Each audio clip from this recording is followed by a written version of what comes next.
le début de ce nouveau championnat est relativement compliqué et on se rend compte un peu de nos lacunes, que c'est un sport une catégorie qui se professionnalise de plus en plus. Et aujourd'hui, effectivement, nous on a encore un esprit amateur et c'est un petit peu compliqué de rivaliser avec de grosses équipes, quoi. Je me refuse à croire que les 30 autres sont devenus mauvais du jour au lendemain, que mes coachs sont devenus mauvais du jour au lendemain. Je ne l'explique pas, j'ai quelques pistes que je vais régler, voilà, parce que j'ai dit que je reprenais le vestiaire à partir du 5 janvier. Voilà, j'ai trouvé les pistes, quoi. Je pense avoir trouvé le mal, voilà, donc je vais m'en occuper un peu plus sérieusement. Mais je ne doute pas de la qualité des joueurs, je ne doute pas de la qualité de mes coachs, parce que comme je vous dis, ça fait 4 ans qu'on se qualifie, avec quasiment la même équipe.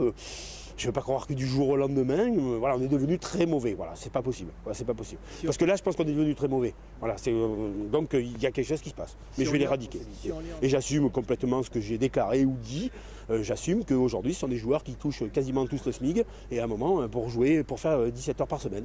Donc, comme tout chef d'entreprise, je vais demander un petit peu des résultats quand même. Voilà, je pense que c'est plus dans la tête. Plus dans la tête et plus dans une prise de vestiaire où je pense qu'il y a certaines habitudes ou mauvaises habitudes qui sont prises.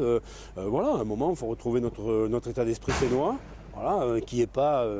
alors j'ai du mal à dire l'état d'esprit sénois parce que tout le monde se projette il y a 20 ans en arrière où on tuait tous les mecs qui venaient sur la pelouse. Voilà. Donc ça, notre sport nous l'interdit aujourd'hui. On sait très bien qu'on peut plus le faire parce qu'il y a de l'arbitrage. Et tant mieux parce que notre sport est devenu beaucoup plus beau quand même depuis qu'on se maillotche plus comme des malades tous les dimanches. Voilà. C'est impératif. Ça serait une catastrophe. Et puis il ne faut surtout pas que les joueurs ils oublient que ce seraient les joueurs et les entraîneurs qui auraient fait des descentes du club de Fédéral 2. Alors après, pour se vendre ailleurs, compliqué quand même, hein. Voilà.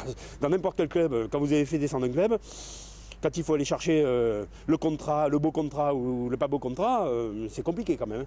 Parce que quand on sort de la scène, on est marqué quand même. Hein. Voilà. Et il y a une identité. Quand on veut se revendre ailleurs, il y a une identité. Quand on fait chuter un club, chacun prend ses responsabilités.